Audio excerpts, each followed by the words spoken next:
Jesus develops levels of partnership with people. He had the 70. That was a big group.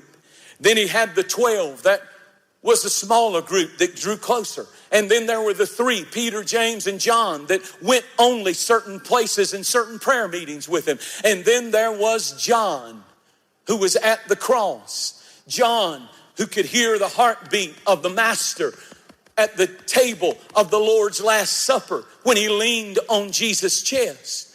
That's intimacy. That's closeness with God. And what I'm asking you today is, what level of partnership are you on with Jesus? Are you just one of the crowd, or are you near the cross? To the 70, he spoke in parables. Not every one of them understood. You have to guard your prophecy. You have to protect from dream thieves what God has specifically spoken to you personally.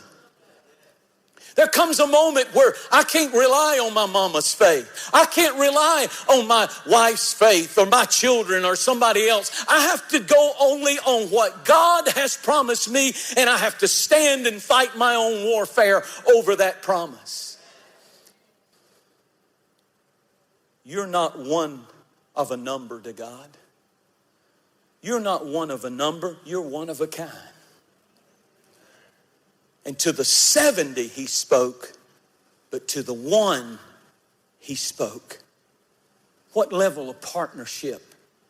Do you want parables and little light things, or do you want God intimately guiding and speaking to you? Commitment keeps us. He said, feast on them, Timothy. Why feast on them? Because when you feast on them, then you can fight with them. So feast on the prophecies of this book. Feast on the promises of this book, because you can't fight unless you feast. And if you feast, you develop faith. And if you have faith, then you can fight. Feasting brings forth faith, and faith brings forth a fighter. And you fight. You feast and you faith and you fight. Everybody repeat after me. You feast, you faith, and you fight. I need 100% class participation. You feast, you faith, you fight.